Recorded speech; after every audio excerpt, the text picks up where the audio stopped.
Carpentry by NJT is based in the western suburbs and has many years of experience to assist you in sourcing any and all of your carpentry needs. Carpentry by NJT are great supporters of local soccer clubs in Melbourne's western suburbs, including ambitious State League One outfit Sydenham Park Soccer Club. Home Builders Corp, meanwhile, is a Melbourne-based construction company by the same owners with more than 15 years' experience. Home Builders Corp specialises in new homes and unit developments. With attention to detail, they work to the highest standard to satisfy their customers with a very quick turnaround. For further details about how either Carpentry by NJT or Home Builders Corp can help you, contact owner-manager Nick on 0410 576 018 or via email at nick@homebuilderscorp.com.au. Carpentry by NJT and Home Builders Corp are the proud major sponsors of the Football Out West show.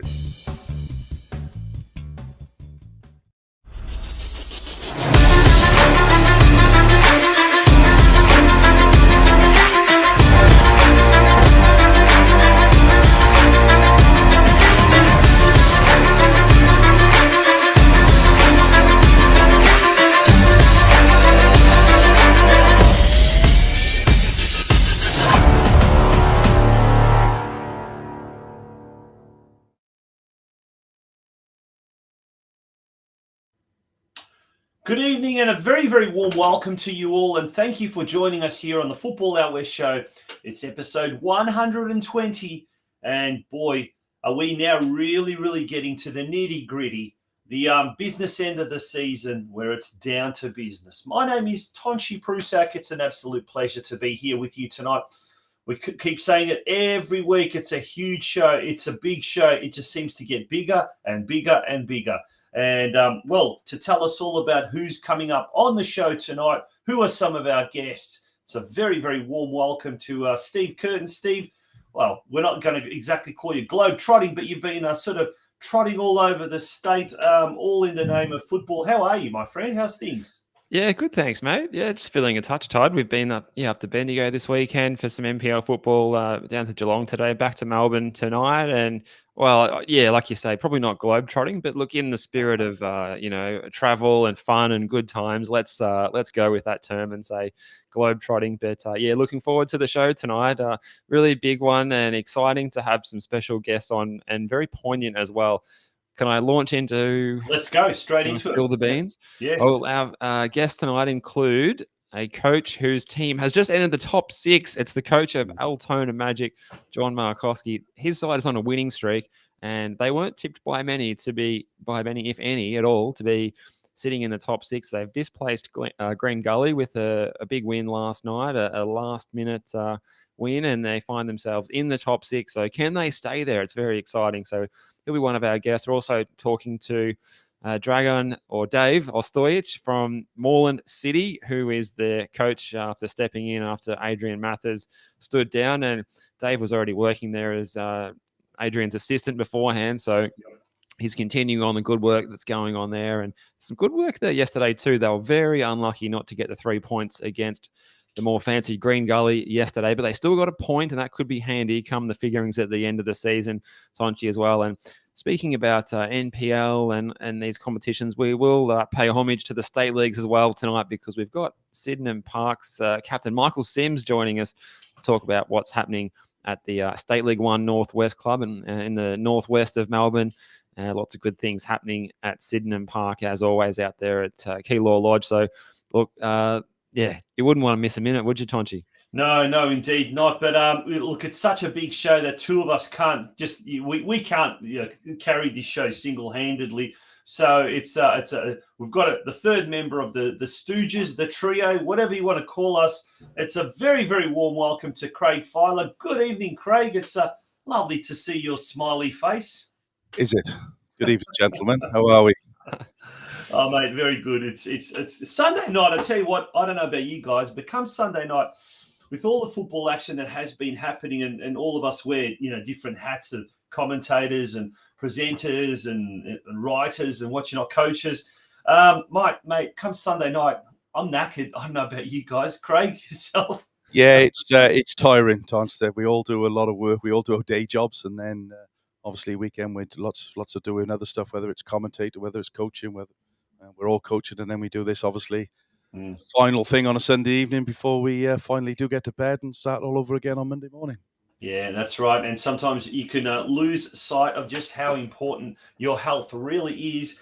And this weekend, over the course of the weekend, Andy Pascalidis, who's very, very well known with particularly fans of the old National Soccer League, he was a commentator with SBS Sport. He's the director and founder of Heartbeat of Football, and they did an activation, a series of free public health checks at the St Albans and Port Melbourne game on Friday night. Then over to Bendigo to follow Steve. And yes, they were working up there. It was at the Avondale game. And then again down in Geelong today at the North Geelong Melbourne Knights game. This is what Andy had to say at the North Geelong activation earlier today. We've got the Heartbeat for Football director, Andy Pascalidis, someone well known to Australian football circles and who's been on our sister podcasts in recent weeks, Corio Soccer Show and indeed the Game of Two Halves. But now it's the Football Outwear Show. Andy, welcome to the Football Outwear Show. How's the activations, the Heartbeat for Football activations gone this week in Victoria? Fantastic. I mean, we this time last weekend we were at KC for the Victorian Special Olympics Day games, which includes football, and then it really ramped up on Thursday. We were at Balmoral Football Club at Derby. Then on Friday we went to the community business luncheon. Football Victoria had a bit of a stand there, a bit of an activation, just to get the awareness out there. And then it was brilliant. Friday night at Dinnermore, St Albans Dinnermore. What I found interesting now is that people were coming up and being checked without us sort of pushing it. It's a little bit different because we're right on the pitch, so people want to watch their sons play, and I get that. So it's a bit of a difference in terms of that engagement. But we're hoping to get about 50 or 60 people checked, which is the sort of norm. And in between all that, we had a wonderful day at Bendigo. The first time I've been to Bendigo. It's good for us to get out of Sydney, as we are in Geelong today.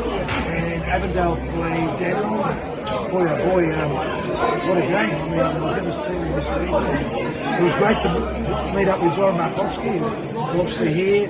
He was here with Melbourne Grayshot, obviously, he's been here before. And to come back to Geelong and to just have lunch now with the Sadinsky family has been that sort of level of engagement. And tomorrow night we're at Alumine FC, Heidelberg, the Players Football Association, Glen Ira, so it doesn't stop. Yeah, and overall, how are you finding people? Are they becoming a lot more aware of heart-related issues, cholesterol, blood pressure, etc.? Because we're dealing with a demographic where predominantly males are very proud and very stubborn and very reluctant. Are things changing? Absolutely. When we're in trouble, instead of going to see a GP for a regular checkup, even though we're not presenting with issues, this model here that you're going to be checked on. You're getting checked, Becca will tell you, getting checked for blood pressure, blood sugar, and cholesterol. They're three modifiable risk factors, three things that you can work on. We do know that the average this year is literally 1 in 2.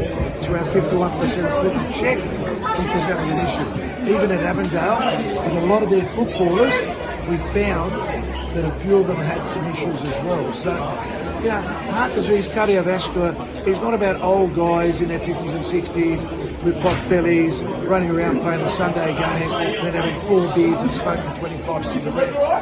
Cardiovascular can affect anyone, any age, any shape, any religious background, anything. It is something that we should all really take a close look at.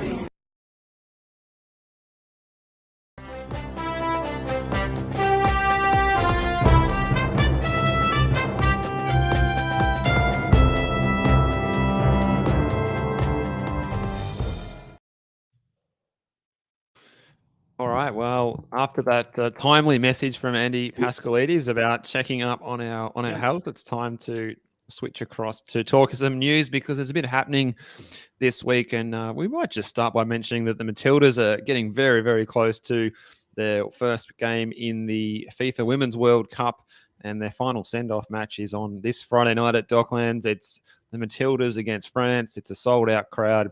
This is going to be absolutely huge, and this is their last bit of action before they play their first game against the Republic of Ireland the following Thursday night, and then it will be the match against Nigeria the following week in Brisbane, and of course that big game in Canada that probably will come down to that final group game when we play Canada at Amy Park the following week as well. So it's finally here, and it's very exciting stuff. So hope we've all got our tickets and ready to go and be swept up in World Cup fever. So closer and closer.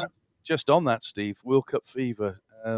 I'm really disappointed, actually, that not more is being made.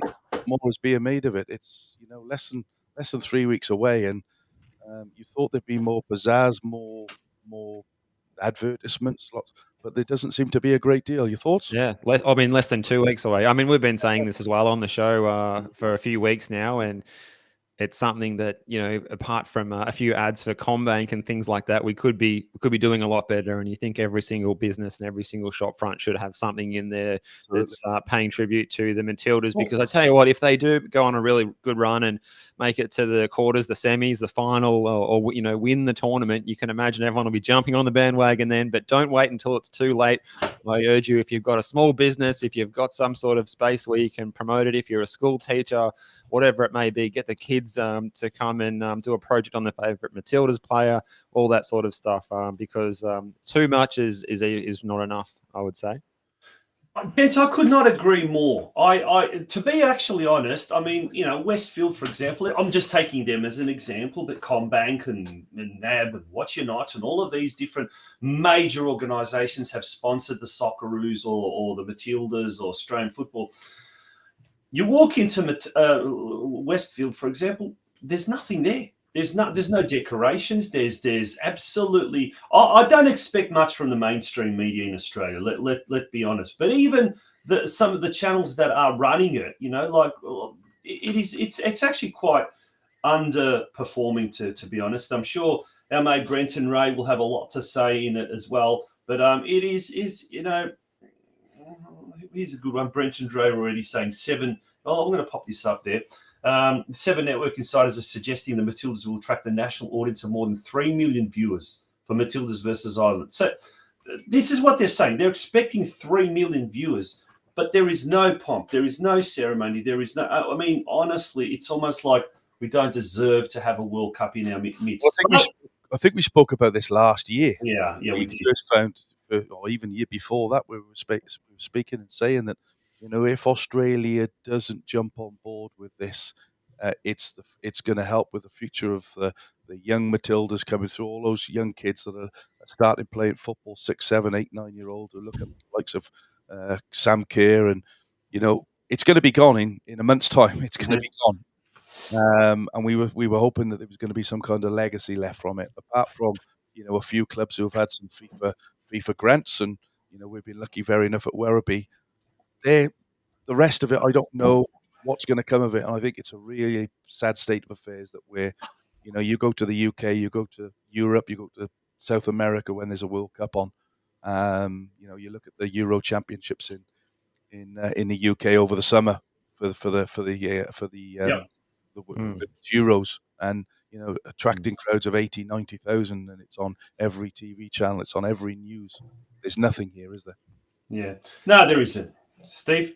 Yeah, look, it's certainly, it's swept up and pushed along by the dedicated few. And, we are the sort of people who have sold out all the stadiums, but the casual onlooker who will be swept up in this when it starts, they're probably not really aware what's going on. You see keyboard warriors saying, they couldn't sell out venue X, Y, and Z. No, it's these venues are all selling or sold out. So there's no lack of interest from at least the football community itself, but it should be getting the broad appeal that it should be. But we must move on because we'll be out of time. And let's talk about some of the cup competitions this week. We've got the Nike FC Cup this week. This is swept under the crept under the radar, should I say, a little bit. We've got Calder United and South Melbourne on Wednesday night in the first semi-final. So that's a big match, Calder and South. South might be slight favourites. We'll see. Calder have got a pretty good team these days after bringing in some of their good players from that Western United squad. The other match in the semis is the Casey Comets against the FC Bulleen Lions. That one is at Casey Comets' venue. Look, I fancy that FC Bulleen Lions will get through to the final there, and it might be a South versus Bulleen final. But what's your opinion? Do let us know in the comments, and look forward to the big Nike FC Cup final. It's coming up fast as well. Also, the semi-finals of the Doherty Cup, a really big game on a Wednesday night is the Knights hosting the Oakley Cannons. That one at 7:30 at Knight Stadium. And I won't be able to make it to Regional Victoria this time, but we'll be tuning in on TV because on Tuesday it's Goulburn Valley Suns hosting Heidelberg United. Heidelberg should be hot favourites, but wow, the Goulburn Valley Suns have swept all before them in the cup competition this season, and they'll be the sentimental favourites from everyone else tuning in, apart from those that wear yellow and black. Yeah, definitely. Yeah, what a great opportunity for them, isn't it? Absolutely. Absolutely. I think there'll be a lot of eyeballs on a lot of sets of eyeballs on that particular match. That's Tuesday at 7:30 live from John McEwen Reserve. If you are in the Goulburn Valley area or somewhere up in Northern Victoria, do get along and make that a really good occasion, because that's exciting. Of course, they've got an Australia Cup tie against Apia Leichhardt coming up as well. So yeah, exciting times up at Goulburn Valley Suns, I have to say. Now, we're going to look at the NPLW results from the weekend as part of our news segment. Tonchi, is that correct? We are indeed. And there's the competition standings. But, Steve, you've got all of the results handy. So let's go through the results of the latest round of matches played in the NPLW Victoria competition. Yeah, so a good afternoon for the Preston Lions on their home turf at BT Connor. 3-0 winners against Heidelberg United this afternoon. A couple of goals from Caitlin Torpy, who's been redeployed as a striker, and she's banging them in, one in the 6th and one in the 92nd. And Lynn Dahl as well with a goal on 44 minutes. So the Preston Lions getting some handy points there for their campaign. Bulleen Lions, they had a handy 4-2 win themselves, actually pushing Burundara Kerry Eagles up at the top end of the table. 4-2 winners. And it was MARKOVSKI who's come across from Melbourne Victory in the A-League Women's, scoring a hat-trick, including a spot kick. Burn also on the score sheet. And it was Kayla Diva with 2 goals for Bayside United there. So a high-scoring game. And there was goals galore all across this round as well. FV Emerging at home went down 1-3 against Alamein. Cortolino with the goal for FV Emerging. And then for Alamein, it was Sharambulis and Allen and Burke all getting themselves on the score sheet. Meanwhile, South Melbourne had to dig deep to rescue a point. Danielle Wise in the 93rd minute, cancelling out Barbieri's spot kick from the 9th minute. So Box Hill almost getting all 3 points against South Melbourne there. So that result hurts South Melbourne a little bit. And an exciting round of NPLW competition there with lots of goals, guys. Okay, well, we're looking at the fixtures for next week. We've got the Alamein South Melbourne game on Saturday afternoon. Burundara Kerry Eagles hosting Southern United, so it's top versus bottom. That's at the Veneto Club. Saturday night at 6 p.m. Heidelberg United taking on Calder United at the Grange. Obviously, with Olympic Village out of action. That's also going to be next. In fact, that's next Sunday evening at 6:30 p.m. Bayside United has the belt bye. On Monday night, Bulleen Lions host Box Hill United. And then Football Victoria Emerging and Preston Lions. That game has been moved to Friday, August the 4th. So a little bit of a break there in between drinks, so to speak. And Tonchi, just apologies to all of the Calder United and Burundara Kerry Eagles fans. I missed reading out the goal scorers from their match. That was the real high-scoring thriller. It was 4-3, wasn't it? It was 4-3, and another bunch of goals for Aquino for Burundara Kerry Eagles. She's been on fire. She scored a hat-trick in this one. There was a couple of goals for Raquel Duralis, who scored a penalty and a goal from open play, and Mitchell also scoring a spot kick as well for Calder. So, Calder scoring goals and still not getting any points in that one, losing that one 4-3. Burundara Kerry Eagles have really shown that they're the team to beat. So impressive coming up from newly the promoted VPLW and topping the table in the NPLW. No problem. Okay, thanks for that, Steve. We're going to have a very short break. When we return, it's time to talk NPL Victoria, and we're going to have our very, very first guest. He is the coach of Altona Magic, John MARKOVSKI. Can't wait to have him, Big Jonesy, on the show. He's in the green room, ready to come in. Straight after him, we'll be talking to DRAGAN OSTOJIC, the Moreland City coach, and boy, they almost pulled the upset of the season yesterday against Green Gully. But more about that a little bit later after this short break. Don't go away, folks. Welcome to Anytime Fitness in Werribee. The club with the most supportive, welcoming and friendliest members and staff. Whether you're a first-timer, gym goer or just an everyday person, we are here for you. A recently renovated facility offers you everything you need to get started with your health and fitness goals. Our club offers brand new state-of-the-art cardio equipment, an amazing functional zone for group classes, a lifting zone, and really does cater for every single person. So don't miss out. Come see us in club to redeem this offer.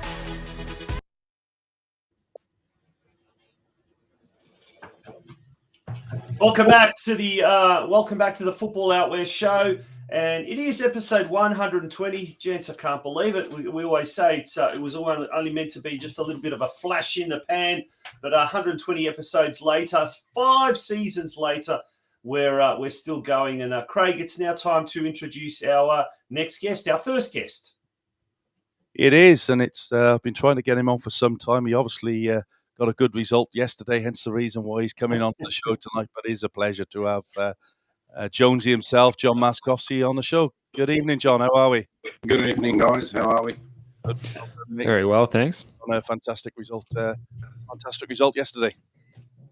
Yeah, it's always a good result when you win, Craig. The boys are coming along quite well in the last couple of weeks, so hopefully we can continue that run for next week. And Jonesy, can you talk us through your game last night? You went into this one against Heidelberg United. They're often entertaining games when you guys meet, and it took until the 90th minute for you guys to find the winner, and exciting for everyone there in person, I'm sure. Yeah, I mean, we left it late. Things are moving forward. Heidelberg's always been up there. They're a big club, but to beat them and do the double on them this year was great for our club. Yeah. Now, mate. Sorry, Steve, you were going to say something? No, your turn, Tonch. Okay. Look, having your son there, he's a Golden Boot at the moment. Jonas doing so well as well, but there's so many other avenues to goal as well. It's a very attacking formation, and sometimes you run the risk of conceding goals, but a lot of the time you're getting the results that you need. You seem to be hitting the form at the right time at the right time of year. Everything seemed to be falling into place, is it? Yeah, I mean, look, Jonas has got a job to do in the team like most of the other players, yeah. He's scoring goals. There is a couple others getting on the score sheet, which is great. I mean, Craig Moore and myself have been working fairly hard from pre-season to get a particular style and, the way we want to attack. And obviously, if you don't score goals, you won't win games. So, we're out there to entertain, but also play a good brand of football. That's really interesting that you say that, John. And obviously, when you got the job last season, or beginning of the season, for the season, obviously there would have been a few eyebrows raised that obviously you'd gone back into the role there at Magic, which you've held previously for reasons whether we don't know, it didn't quite last. What was the reason for going back this year? And you talked about what you did in pre-season. How has things differed this time around to your previous involvement with the football club? Well, this time it's just basically on what I thought in what would benefit us in our philosophy and style of football. So the kids that we've actually brought in fit into that mould, and obviously, we're working fairly hard with the squad from pre-season to get into the start of the season, and obviously at the start we were a little bit iffy. We were trying to get the kids playing in the particular style we want them to play, but at the moment they're I think they've picked it up. So, they're a young bunch of kids. So, consistency is a key factor in any sport. John, I just wanted to again touch on Jonas's scoring form as well. It's really impressive. 17 goals in 19 appearances. Is a lot of it down to just having a lot of confidence this year for him, or is there anything different in particular that's seen him really shoot up the scoring charts? Oh, look, I mean, yeah, obviously for himself, he's got a lot of confidence in his ability to score goals. But, you got players like Tommy Sammy, Sian Cuba, Charlie Leach, Robert Harding. There's plenty of attacking power there that can also assist rather than just scoring. And, it's a team effort. And, he's been the fortunate one that's been scoring most of the goals. But, above board overall, I think quite a few of them have scored heaps of goals, which is great. John, let's have a quick look at the ladder there, and then we'll also look at the results of round 21. Some really interesting results. On Friday night, Melbourne Saints came up against Port Melbourne Sharks. Port Melbourne Sharks defeated the Saints 2-0. Avondale up in Bendigo defeated Dandenong Thunder 5-1. Bentley Greens lost to Oakley Cannons 3-1. Moreland City drew with Green Gully. We'll talk to Moreland City boss DRAGAN OSTOJIC after this. It was 1-1 there. And earlier today, a very clinical Melbourne Knights defeated North Geelong 3-0. And South Melbourne was held to a 2-2 draw by Hume City. So there's the ladder after the completion of round 21, obviously with that game between South Melbourne and Heidelberg United to come. But John's sitting pretty in the top 6 there. What's the run home like for you with 5 games remaining? Oh, look, it looks pretty because we're in the 6. I mean, when you highlight it in that colour, it looks good, doesn't it?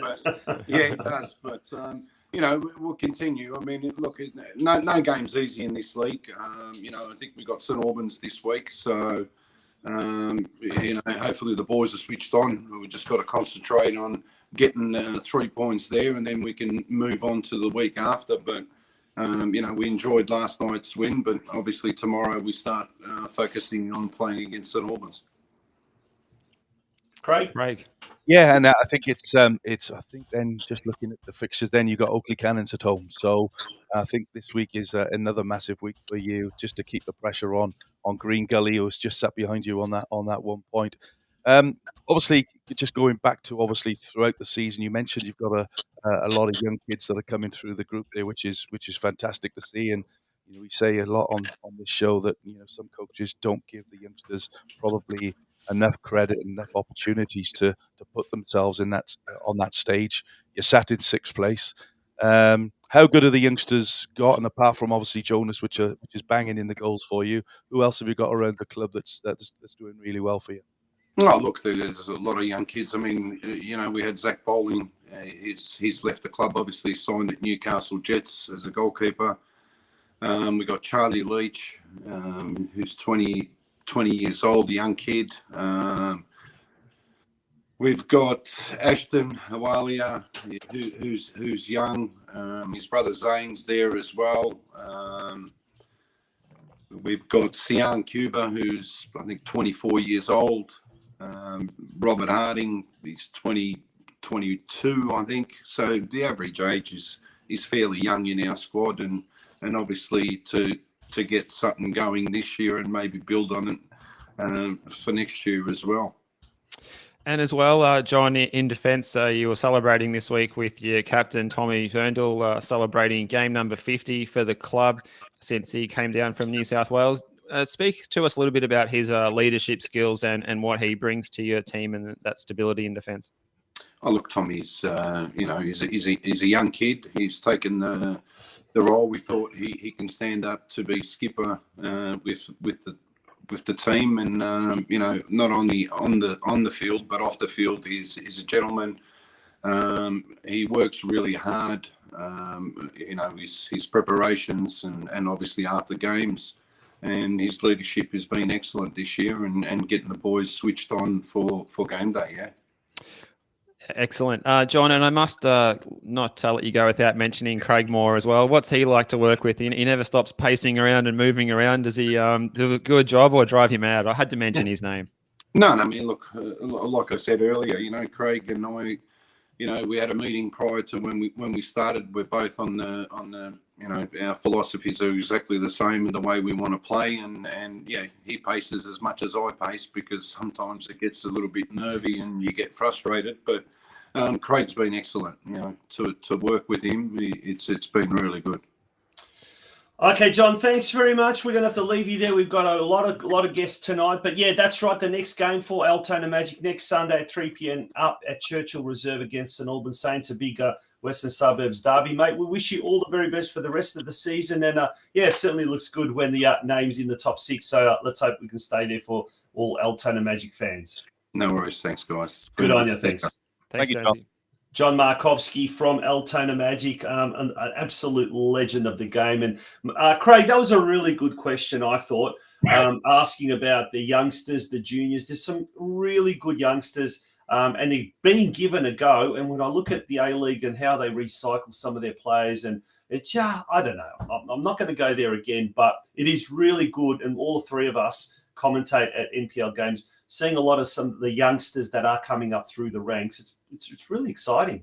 Yeah, and we do see a lot of these youngsters given an opportunity. Next guesters, Moreland City have had a few come through their ranks over the last season or so with young Max Bassetto, who's obviously gone to Western United. You've got Fulton, who's there. There's still only 20, I think he might be now.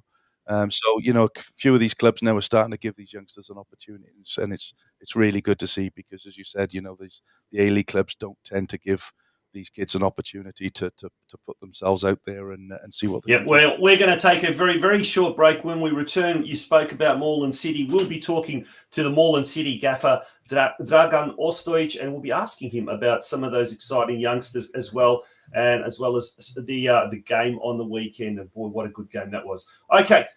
Don't go away, folks. It is the Football Out West show. You are watching episode 120. Carpentry by NJT is based in the western suburbs and has many years of experience to assist you in sourcing any and all of your carpentry needs. Carpentry by NJT are great supporters of local soccer clubs in Melbourne's western suburbs, including ambitious State League One outfit Sydenham Park Soccer Club. Home Builders Corp, meanwhile, is a Melbourne-based construction company by the same owners with more than 15 years' experience. Home Builders Corp specialises in new homes and unit developments. With attention to detail, they work to the highest standard to satisfy their customers with a very quick turnaround. For further details about how either Carpentry by NJT or Home Builders Corp can help you, contact owner-manager Nick on 0410 576 018 or via email at nick@homebuilderscorp.com.au. Carpentry by NJT and Home Builders Corp are the proud major sponsors of the Football Out West show. All right, welcome back to the Football Out West show. And again, a big thanks to our sponsors, Carpentry by NJT and Home Builders Corp. But it's time to get our next guest on the screen. We've gone from one NPL Victoria coach who had a good weekend to another one who was picking up a point yesterday and almost could have been even more, but a good result nonetheless against a team who was sitting in the top 6 before the match started. And it is the now head coach of Moreland City, Mr. DRAGAN OSTOJIC, who joins us on screen now. And first of all, DRAGAN or Dave, which do you prefer? Oh, mate, it makes no difference. Dave's probably easier. We can run with that then. Dave, how are you going tonight, and how are you reflecting looking back on yesterday's game? As there'd be some mixed feelings about it, no doubt. Oh, yeah, look, God, where do I start? The boys were pretty upset and pretty devastated by copying a goal so late in the game, but it's football. They played out of their skins yesterday, and they deserved to get something out of it. We got a point, and we'll move on to next week now. So. Yeah, Thomas scored in the 67th minute, Corey Thomas, and then Lampard in the 93rd minute for Green Gully. That must have really... Well, was it you already starting to count your chickens, Dave, or was it a case of the boys just switched off, or were they just very, very lucky to get that goal 3 minutes into stoppage time? Look, let's face facts. Green Gully are a team that you can't take lightly at any stage of the game. They're very well coached, very well drilled, great players. And what we've found in the NPL this year is that one little bit of lapse of concentration or just a wrong position at the wrong time, and you end up suffering the consequences of it. And it's happened to us on a few occasions where we've gone out and played great football throughout the game, and some decisions we've been punished for. So we're trying to just improve each week, and I think the boys are. And once I think it all settled down after the game, I think they were pretty high-spirited with their performance. It was good. Yeah, and they could probably reflect on what you say is a good performance. Certainly Corey Thomas will be reflecting on a fantastic goal that he scored yesterday. But I wasn't at the game, but by all accounts, the weather conditions were pretty horrendous up there at Green Gully with the wind, and it must have hurt at the end of that game to drop 2 points. So move on to next week, as you said, Melbourne Knights next week. They don't come any easier for you, do they? Definitely doesn't. It's on the bottom there, and we've learned this year. I think it's you finish a game and then you look at your next game and you think, oh God, there's just no relief. You've got to knuckle down and get straight into it and start working. As of Monday, we reassess everything and then start planning for the next week. So, and just out of that, as a coach, Dave, how do you go into your session tomorrow, and obviously pick those boys up, because as you said, they've got to forget what happened now on Saturday and pick themselves up for 3 big training sessions before your game next week. How do you go into the session tomorrow? What does that session look like? One thing that I can say honestly out of the bottom of my heart, this group of boys are so resilient. They are so together. They've been through thick and thin. Obviously, the majority of them were there to win the championship last year, and they've been through every game this year, and yet they come out each week. They do what they have to do. They get the training, and they just work for each other. It's not an issue. Come the Tuesday, we'll sit down. I'm sure people will be upset about it, but they move on pretty quickly, and they know what needs to be done. So. Steve. And Dave, last time I saw you, it was before the Avondale game at CB Smith Reserve a couple of weeks ago, and we're speaking then, the challenges of this time of year, and some of the injuries start to mount. It's hard to bring players in that mid-season window, and I think since that chat that afternoon, you lost Bavkar to a season-ending injury. You had Kalamata, your keeper, was forced off injured as well in the second half of that one too. It seems like I think you'd had Spall out injured. Looks like he's come back. That's good news, but it seems like a real challenge to get a team on the park each week. Is that the way it feels? Oh yeah, look, definitely. Obviously, we had our team's very young to start with anyway, but we gave young Jake Chunter his debut yesterday, and what a performance he put in. Absolutely fantastic. So when you look at it, I think maybe 6 or 7 of our players are under 23, and probably 5 or 6 of them are under 21. So being the club that we are, whether it's by design or by situation, we get a lot of young players, obviously, and we're quite prepared to give them a go. Sometimes you get a hell of a lot out of it. Young players that are coming through that want to go out and prove something to everyone. So, yeah. Now, Dave, if we look at the next 5 games, so the run home, we've got Melbourne Knights next week, followed by Dandenong Thunder, Heidelberg United, St Albans Saints, and then finishing it off with Oakley Cannons. Now, 2 of those teams in the top 4. Prior to this weekend, it would have been a daunting run home, and one would have sort of said, wow, this is going to be tough. But after yesterday's result and after yesterday's great achievement, where you just had that victory snatched away at the very end, has the mentality sort of started to shift? Has the belief in themselves started to shift, and they're sort of looking even at next week's Knights game and thinking, maybe we could do it. Why not?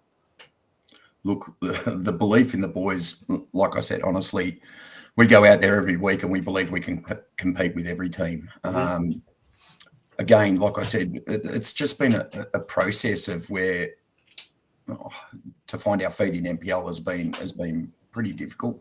But as we're going on and on, we go out every week and we expect to put in a performance that we can take something from each team. And if we keep going out there doing the right things, we'll hopefully pick up a few more points before the end of the year. So that's what it's all about. But yeah, it's very daunting to go out against someone like Melbourne Knights, and but the boys will be up for it. They'll be ready, and yeah, we'll be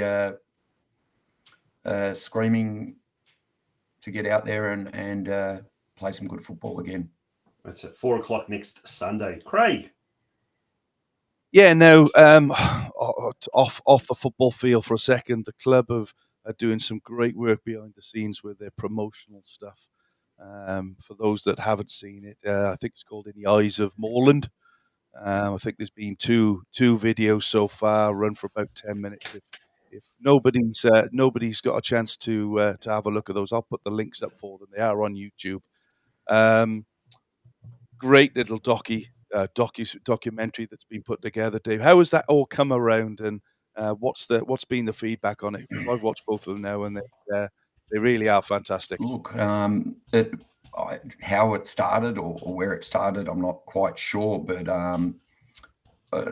yeah, you're right. It's a great little documentary. There's a lot of history, obviously, in the club and where Moreland's been and where they've come from, and you know, obviously over the last, especially since 2014, you know, being promoted from state leagues to NPLs and now to NPL1 back to the biggest league, which is an achievement for a team like us. But it's a great documentary. I think there might be maybe one or two more parts. I'm not too sure, and I'm not too sure when and if they'll get finished. But yeah, it's definitely a good watch, and it just shows the determination of the club in general, and that goes right from, you know, the guys in the committee to the players to everyone that works around there. It's very much, if you want to put it, a community-based committee and club where everyone puts in the hard work. It's good.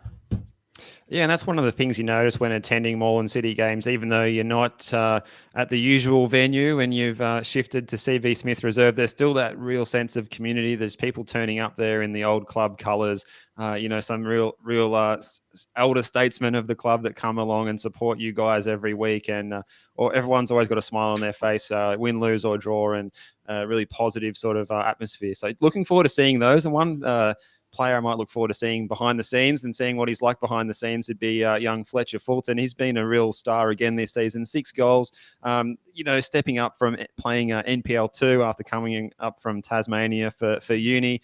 Does he sort of typify the spirit that you have in your team? He doesn't look like someone who's physically going to tear you a new one, but he catches teams off guard almost every week and scores these crazy goals where he can capable of running the ball from the halfway line and tucking it away. Fletcher's an absolute legend of a kid. Yeah, he obviously, I think he when he came to Moreland, he'd sent out something like 30 emails, and we were probably the only teams that replied to him. But when he came down, he just fit in so well. He's one of the nicest kids. He's respectful. He's loved by everybody in the team, and I feel as though he loves everyone in the team. But what a talent! The kid's got it in spades. He's very raw. And yeah, within the drop of a hat, Fletch can turn a game on its head. So as you saw probably against Hume, where, you know, 2 goals in 6 minutes, and what a couple of goals where he's done really, really well with what he's done. But that's Fletcher in a nutshell. Very unassuming character when you're walking and when you probably first meet him. But as you get to know Fletch, he's got a very quirky, funny side to him. So. Good stuff. Dave, on that note, thank you very much for joining us. We're wishing you all the very best for the run home. The last 5 games of the season should be an absolute grandstand finish in the NPL Victoria competition. And thank you for joining us here on the Football Out West show. Thanks very much, boys. Good luck. Great show. Thanks very much. Thanks very much, Dave. Thanks, all Dave. the best. Good on you. Lovely gentleman, Dave OSTOJIC there. Folks, we're going to take a very, very short break. When we return, gents, it's time to look at NPL 2 chaos competition, and boy, was there a result today that has just thrown everything out the window. I tell you what, and NPL 3 Victoria as well. You don't want to miss this discussion, folks. Hang around. It's Football Out West Show.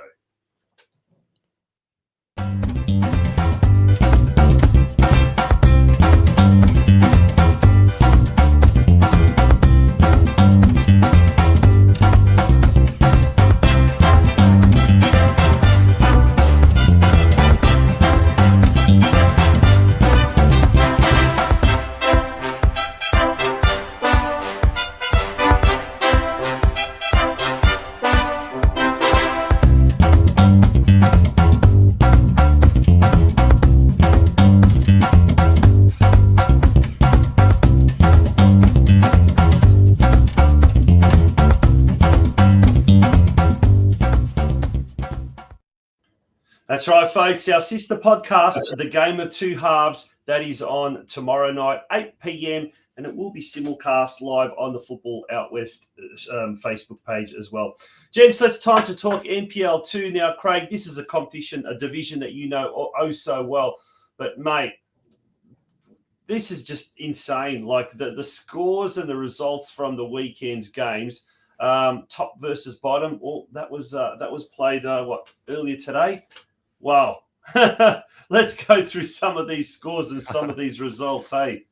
First of all, your summation of the Chaos League. I mean, as an insider, what is it that makes it so enigmatic? Oh, look, Tonch, I think it's amazing. Show throughout the year, and it's been difficult for me to come on when those sort of guests are on, because obviously I do have an interest in the league. But I think this year is probably the most competitive NPL 2 league that probably there ever been, and potentially it's going to be for a long time to come. When you've got the powerhouse of Preston, you've got your dandy cities, you've got Kingston City, who were almost relegated this time last year to now sitting on top of the ladder. You've got Western United, that are a fledgling club that have got these fantastic group of the best young kids in the West, firing all. The reality is, and both John and Dave have said it, if you don't turn up and you're not in the right mindset when you turn up, anything's possible. And you've seen that, with the results over the weekend, and particularly today's result, with Kingston going down to Pascoe Vale, who have been going through the mire for the last 5 or 6 weeks, but go away to Kingston this afternoon and pull off a 3-1 result. You just have no idea what's going to happen, and if you don't turn up on the day, you can get found out very, very easy. And I suppose when you look at football, that's how you want it to be. You don't want teams running away with it at the top. You want everybody in with an opportunity of performing and being with an opportunity of promotion. And you look at the ladder, we will do shortly. Anybody from 10 teams could potentially get promoted still. So. That's the wrong one. That's the NPL 3. We're jumping the gun a little bit, but there we go. There's the NPL 2. Steve, let's go through those results. There's still one game to go of this round, but let's go through the results of the games that have been played. Yeah, so Friday night, Preston held to a draw yet again. This one at CB Smith Reserve against the Brunswick Juventus side. I think that's Preston's third draw in a row. So. They slide to fourth on the table there on 35 points, equal with Western United also on 35, but inferior goal difference. Northcote City, the cup specialists this year, they were 3-0 winners against Brunswick City in that all Northern Suburbs match. That was also on Friday night. It was a surprise result somewhat here as well, because Western United were more fancied over Melbourne City, but it was the Sky Blue side getting a 3-1 win yesterday on Western United's home turf. Manningham United Blues 2-1 winners yesterday at home against Werribee City. Dandenong City 3-2 winners over Lang Warren yesterday, courtesy of a last-minute, 93rd minute Jacob Alexander finish that got them a crucial 3 points, and that sees them finish the weekend in second place. And that result that you mentioned earlier, Craig, it was Pascoe Vale 3 on the road against Kingston City 1. So a 3-1 win on the road for the bottom side against the top. Just to reiterate that, in case we haven't mentioned it enough, and underline that is quite a crazy result. There's still one game to come as well if you haven't had enough NPL2 football yet. Bulleen Lions and the Eastern Lions, a Lions derby. Maybe that's another strength of this league. It's got 3 different sets of Lions in it. Maybe that makes it more competitive too in another way. But that's 8:15 at the Veneto Club tomorrow night, and there should be some streaming options available for that one. I think the Bulleen Lions have been streaming some games on their Facebook page if it's not a NPL TV game. Is that right? Yeah, live at 8:30 tomorrow on the Bulleen or FC Bulleen Lions Facebook page. Yeah. So there you go. You can get, especially with the cup games this week, you can get football every night of the week. We've got you covered. What is it? Monday, Tuesday, Wednesday, and Thursday, and then we'll get you through till the Matildas on Friday night and some NPL on Friday night. So there you go. There we go. Well, we got 3 Lions, 6 Cities. It is an interesting league, and there's a couple of Uniteds as well. So we've got the lot there in NPL 2 Victoria. Looking ahead to next week, Friday night, Dandenong City hosting Brunswick Juventus. Pascoe Vale at home to Northcote City at CB Smith Reserve. Preston Lions taking on Kingston City at BT Connor Reserve.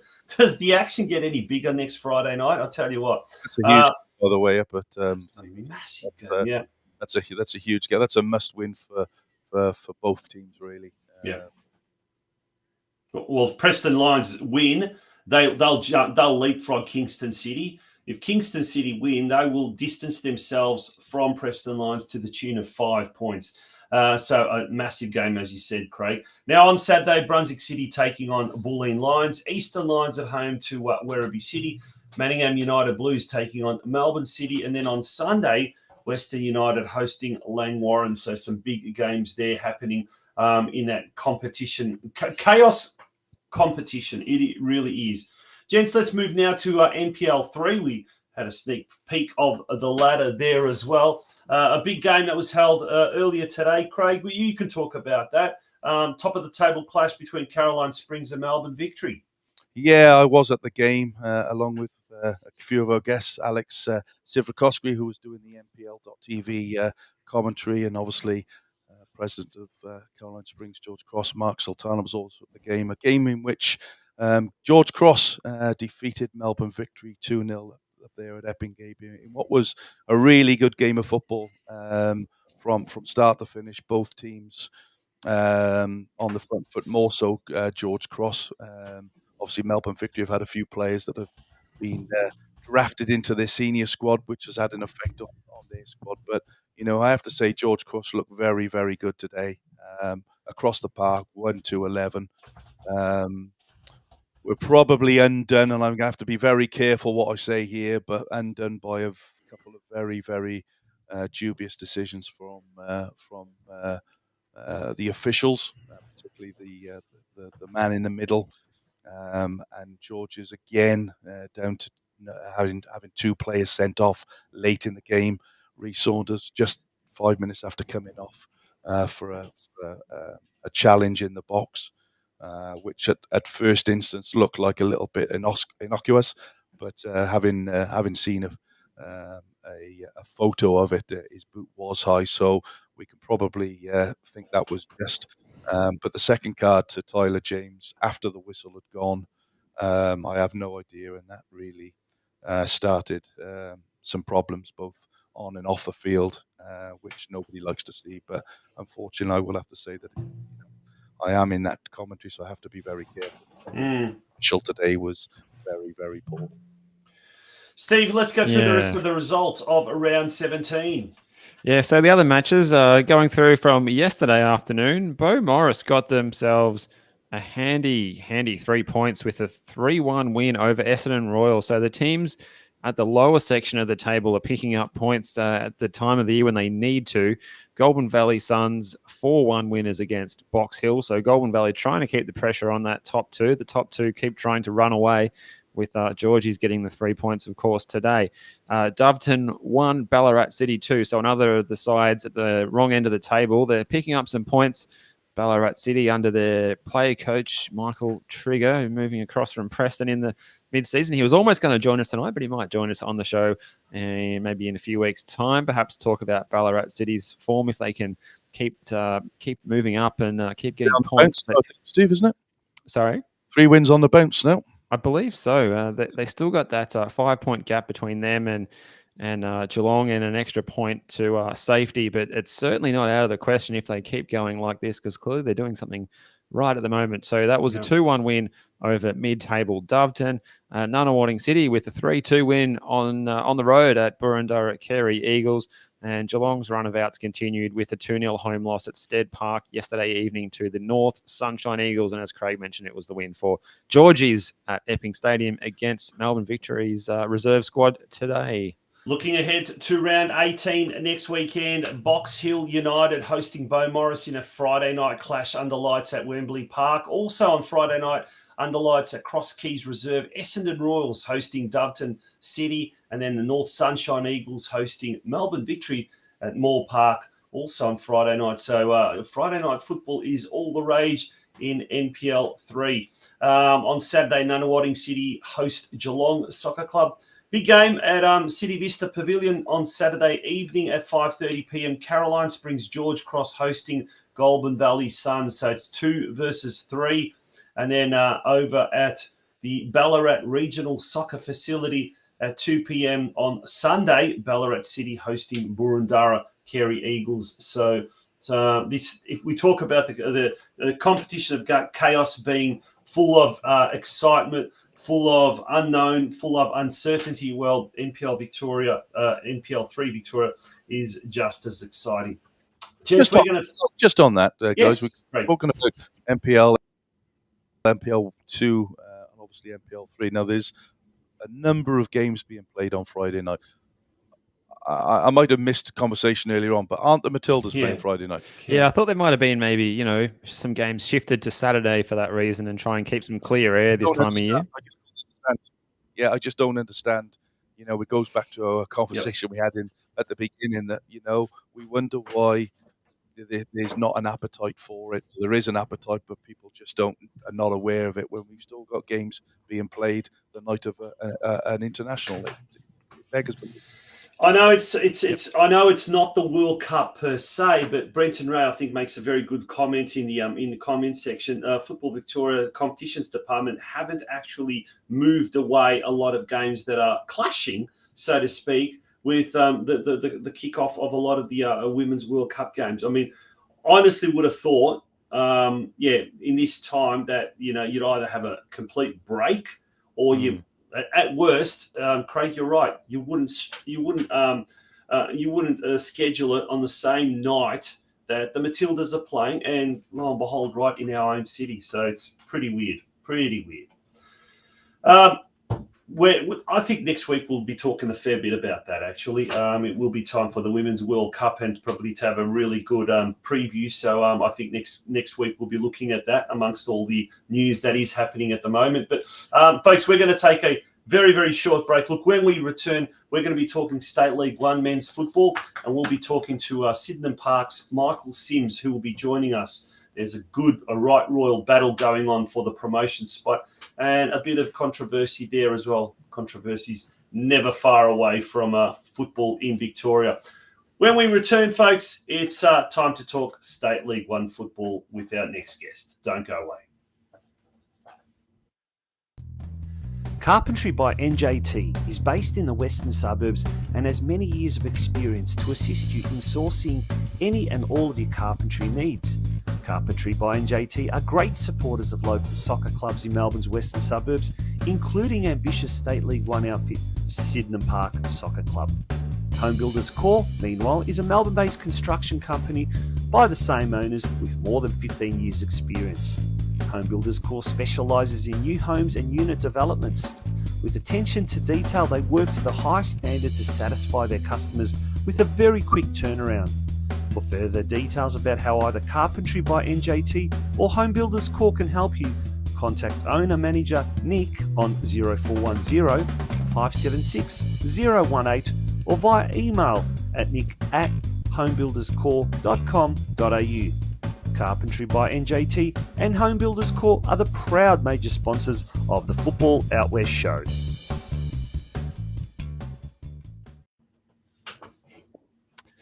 All right, welcome back to the Football Out West show. We're up to our final guest of the night. Thank you for staying with us for the full hour so far and what is to come. And joining us now from State League One's Sydenham Park, and they were triumphant yesterday, 3-1 winners against Corio. A couple of goals for Jay Hart and Borbor Sam also on the score sheet at Kilo Lodge yesterday, but it is their captain, Michael Sims. Good evening, Michael. How are you doing tonight, and how did you see that game yesterday? Hello, guys. Thanks for having me on your show. Pleasure to be having a chat at Football Out West. So thank you very much. Yesterday was a great win against Corio, and it was even a little bit more special because we had our sponsors, all our sponsors watching us. We had a bit of a sponsored day out, and just to get that win against Corio in front of the sponsors was just basically was really nice. So yeah.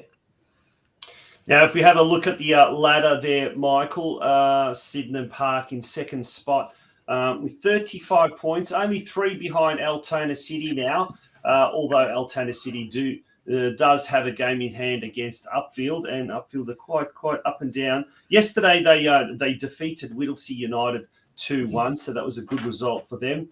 Other results: Banyule City 1, Brimbank Stallions 3, Keilor Park 2, Whittlesea Rangers 0, and Westgate 1 defeating Strathmore 0, just to put that little bit of extra pressure there at the top. But it's as I understand it, and here's the little bit of controversy. It's only the top team that automatically gets through to the NPL 3 competition.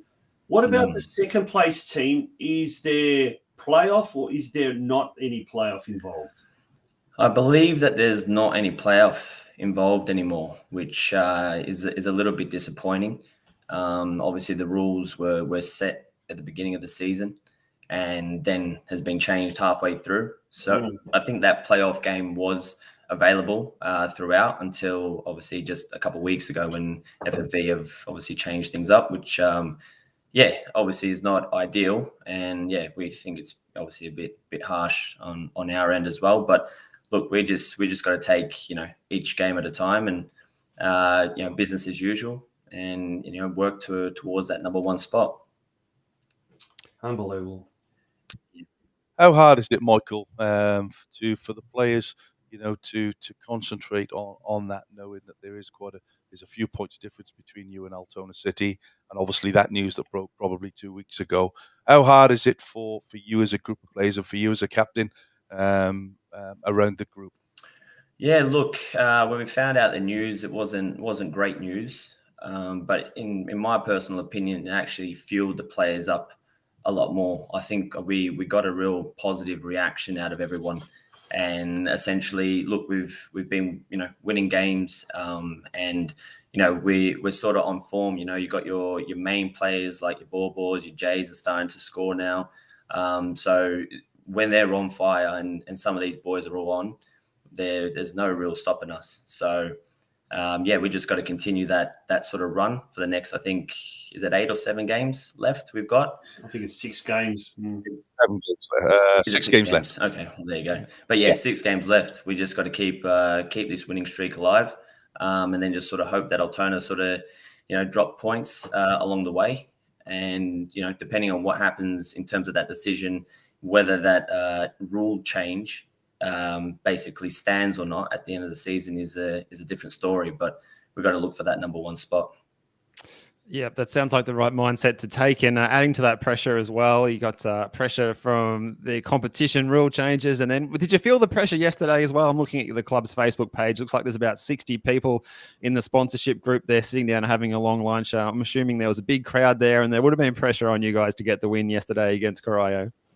Yeah, look, it's, I sort of take the pressure into a bit more excitement, to sort of play in front of the sponsors and sort of show them, what we're about as players, as a club.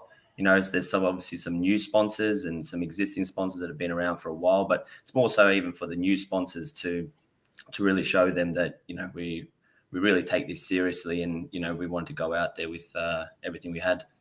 And just on that as well, the venue itself and the atmosphere on a match day, how do those things compute compared to some of the other venues that you travel to during the season? Look, we've got a good support base. We're a very family orientated club. That's something that I've loved. I've been at Sydenham for 4 years now, and there's a reason for that. There's a lot of good things happening in terms of the juniors and everything else, and it'll keep building. I've played at different levels and different stadiums in front of thousands of people as well. So look, it's hard to sort of compare the pair, but in terms of state league level, it's quite good. Craig.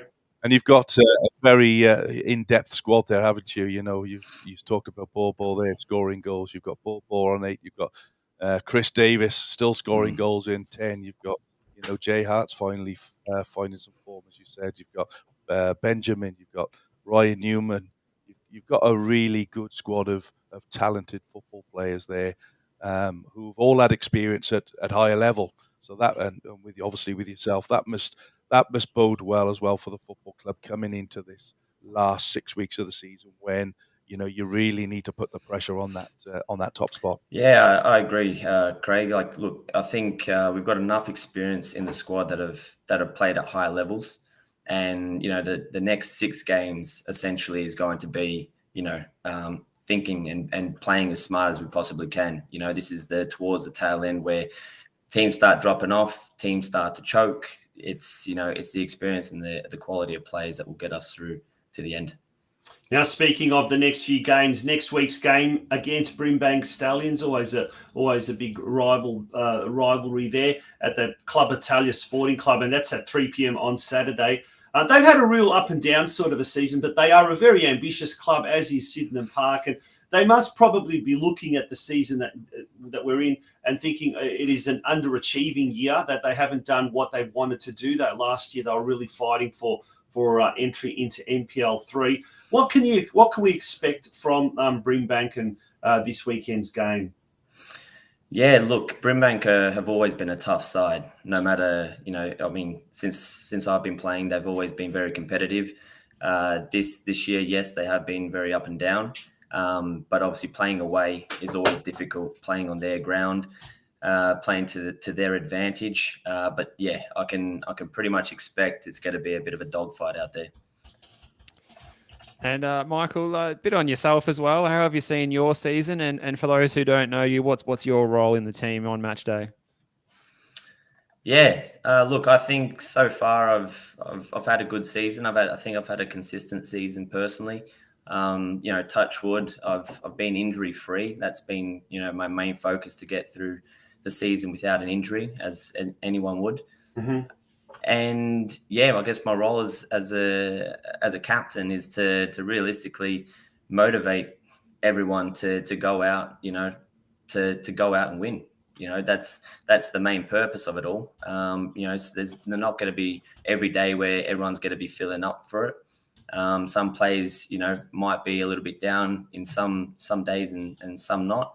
And it's just my job to sort of keep everyone as consistent as possible, because we've got some really good players that we're playing with, and it's just a matter of keeping the mindset right. Now, just one thing for me. You're the captain on the pitch in the change rooms. Goran Lozanovsky, obviously the coach. We know he's very vocal on the sidelines. A bit of a hard taskmaster. What's he like in the changing rooms behind the scenes now? Bearing in mind you are the captain, so you say no. What are you trying to do, Craig? Bait him to say something. He's not listening. Probably it's fine. Oh, he's probably watching. He's probably watching. So I'm gonna watch what I say. He's been good. It's the first year I've had or been under Goran, and it's been quite good. I've enjoyed sort of every game. One thing I can tell you, he gets his message across. That's probably to sum him up. He can get his message across. As you mentioned, he can be quite vocal behind scenes, but he's been a very motivated coach for myself. Before game day, his talks and everything before his analysis. We do a lot of analysis on Tuesdays, about our performance and go through, what we did right and what we did wrong. And it's just all about realistically getting the best out of the players, which I think he does. Yeah. Okay, Michael, thanks for joining us. We're going to finish it off there. But before we do, we'll just have a quick look at the round 17 fixtures with 6 rounds to go. Whittlesea Rangers at home to Whittlesea United on Friday night. Yarraville taking on Keilor Park also Friday night. Then on Saturday, as we mentioned, Brimbank at home to Sydenham Park. Upfield hosting Corio. Westgate at home to Banyule City. And Altona City taking on Strathmore at its new temporary ground, McIver Reserve. So McIver Reserve will be getting a good workout, that's for sure. Michael, wishing you all the very best and everyone there at Sydenham Park. We've got obviously a very, very special connection with Sydenham Park, with Nick Trajewski, the president, our major sponsor this year here on the Football Out West show. So we're ever so grateful to both Nick and to Sydenham Park, and wishing you all the very, very best for the rest of the year. Thank you very much, guys. Pleasure to be on the show. And we'll do our best to get this promotion up and running. So thank you very much. Good luck, Michael. All the best. Michael Sims there from Sydenham Park. Gents, that is it for the end of our show. But there's a big, big announcement that we need to make. And Craig, unfortunately, you'll be taking a little bit of a break for personal reasons. And we wish you all the very, very best. But, we look forward to having you back maybe next year for season 6. But in the meantime, you've got your hands full of a couple of things, haven't you? I have, Tonson. Thanks very much. It's never nice to have to bow out halfway through something, but unfortunately things need to take a little bit of a sideward step for the next few weeks, and unfortunately I need to concentrate on those. And hopefully, as you said, we'll certainly be listening to the show, and I'll help where I can. But from a personal point of view, look forward to coming back in next year. All things. Absolutely, Craig. We're wishing you all the very, very best. And Steve, we'll catch up next week. Same bat time, same bat channel. That's right, Tonchi. And can we just take one moment? I just want to keep the fans happy. And Johnny Lou in the comments, can I just do a little skit here, and we'll talk about State League 2 Northwest really quickly. Altona East Phoenix 0, Layla United 2, Albion Rovers 2, Westvale 3, Epping City 2, Hoppers Crossing 1, Geelong Rangers 1, Altona North 0, Western Suburbs 2, Clifton Hill 1, Hume United 0, Mill Park 2. Keeping the people happy on the Football Out West show is what we're all about, and looking forward to a big week in football for everyone. Thanks very much, Craig and Tonchi. To be honest, we would love to be able to cover every division and every competition. Just not enough hours, and we'd be here for 3 hours, I think. And not too many people want to pay attention to us for 3 hours. But nonetheless, we really do appreciate you being with us. That is without a shadow of a doubt the truth. Thank you, folks, for being a part of episode 120 of the Football Hour Show. Do join us next week for our 121st episode, our 19th episode this year. We've been doing really, really well, and that is thanks exclusively to our major sponsor, NJT Carpentry, and Home Builders Corp, Nick Trajewski there from Sydenham Park Soccer Club. Folks, on that note, wishing you all the very best for the week ahead. Bye-bye, and we'll look forward to your company next weekend. Bye-bye.